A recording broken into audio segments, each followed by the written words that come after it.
Today, let's talk about menopause and how it's even more than the hormonal fluctuation that we're seeing. So, we all understand that, menopause is often viewed as strictly a hormonal issue, a consequence, again, of a declining estrogen and progesterone levels that kind of mark the end, again, of our reproductive years. But while hormones, estrogen and progesterone, undeniably play a significant role, the reality of menopause is much more complex.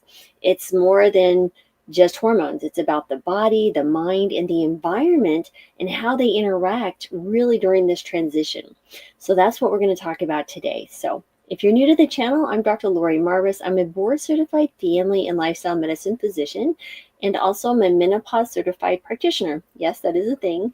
During the last year when I started going through more of the menopause transition, I am 54 now, I had perimenopause and the menopause. I really felt like my life fell off a cliff within a very short period of time.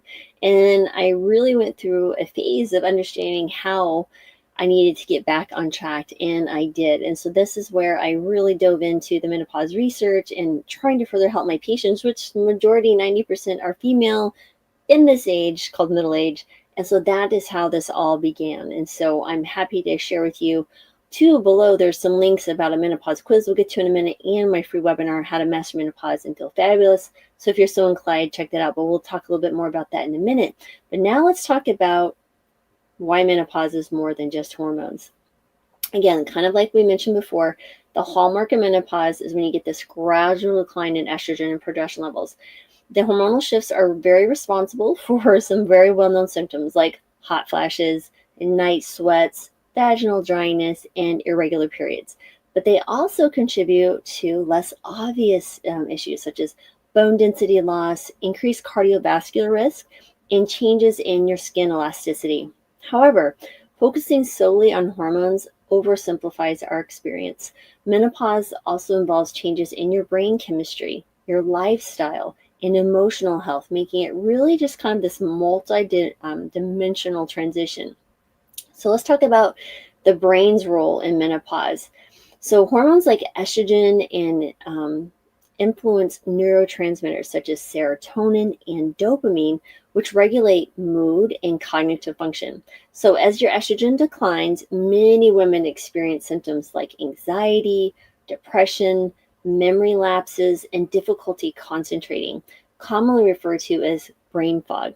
Now, research shows that menopause is associated with changes in what we call the hypothalamus. It's the brain's temperature regulation center, which contributes to the hot flashes and the night sweats. Now let's talk about stress. Menopause often coincides with midlife stressors such as caring for aging parents, navigating career changes, or dealing with personal health issues.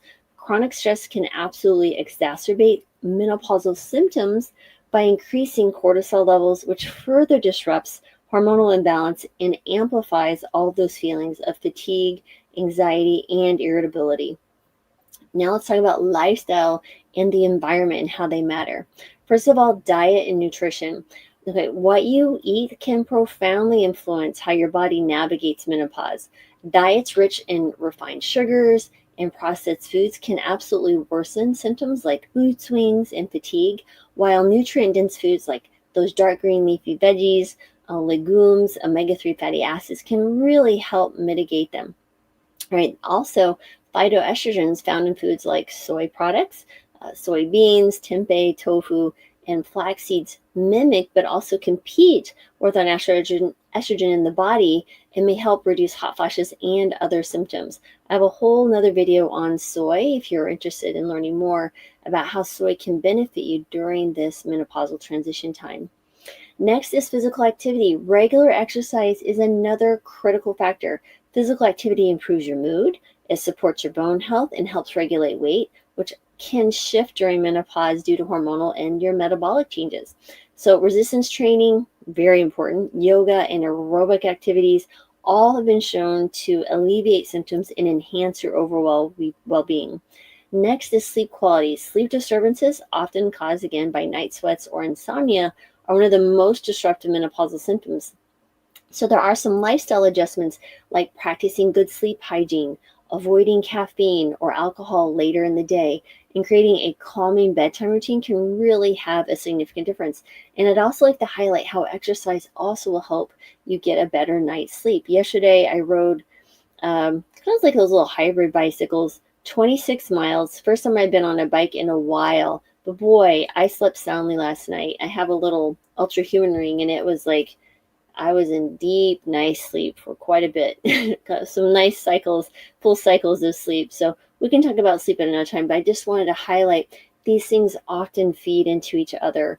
When you're eating foods that are non-inflammatory or anti-inflammatory, like whole plant foods, you get better rest. When you get better rest, you're in a better mood. When you're in a better mood, you have more energy to exercise. When you exercise, you're in a better mood and you get better sleep. You see what I'm saying? There's so many things that will influence this. So we just start doing these small little habits and they start stacking upon each other. And that's where the lifestyle interventions really have magic. Next, let's talk about the emotional and social aspects, right? So first of all, there's a changing identity, right? So for many women, menopause is not just a physical transition, but an emotional one, right? The end of fertility can bring a mix of emotions from relief to grief in some women. This life stage often, I think, prompts reflection on your personal goals, relationships, and identity. Many of us who have had children may have children who have left our home or leaving the home. So that transition in and of itself is difficult. I remember when we dropped my daughter off to college, this was back in 2012 for that first year, and we drove her to Denver. So we were about a 4-hour drive away. And then we left. I felt physically ill, right? And so it got much easier with each successive kid. Not to say I don't love them as much, but it was really hard. And then when they go off and they get married, and now we have a grandbaby, all those different things are going to change how we identify ourselves. Thinking about becoming a grandparent at some point in the future, if as I'm blessed to do that, that changes, right? That was a new thought that I hadn't really thought. I always thought of myself as a mother, yes, but a grandmother, this is kind of interesting. So again, there's so many things that emotions, just with our changing identity, realizing life changes are going to occur whether we necessarily want them or not. Next is really looking at social support. A supportive social network can really ease the psychological challenges of menopause, whether it's sharing experiences with your friends, your siblings, or joining support groups or talking to a therapist. Emotional connection really plays a vital role in mental health during this phase. Then we have medical and psychological interventions, right? So again, let's talk about what's beyond hormone replacement therapy. So again, while hormone replacement therapy or menopausal hormone therapy is what it's referred to now, can be effective for many women, including myself, it's not the only option, right? So we have things called cognitive behavior therapy or CBT, mindfulness practice. I love my mindfulness practice. And again, there's some alternative therapies like acupuncture can also provide some relief. While these interventions address the psychological and physical aspects of menopause, they really offer kind of more of a holistic approach to care. And then really it's important to have personalized care. So the variability of your menopause symptoms and your journey really highlights the importance of personalized treatment plans. And what works for one woman may not work for another. And a combination of medical, psychological, and lifestyle interventions is really often the most effective.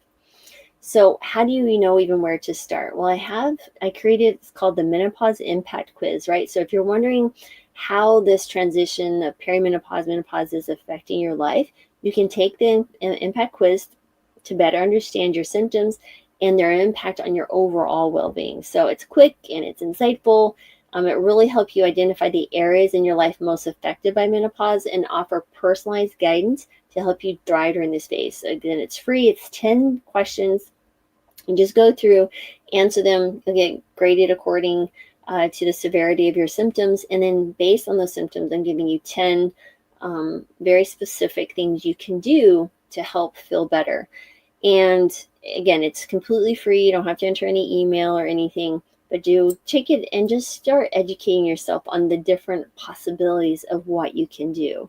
I hope this was helpful. I'm really excited, and share this video with someone if you feel like it was helpful for you, or maybe you think of someone. Don't forget to click subscribe and push the little alerts.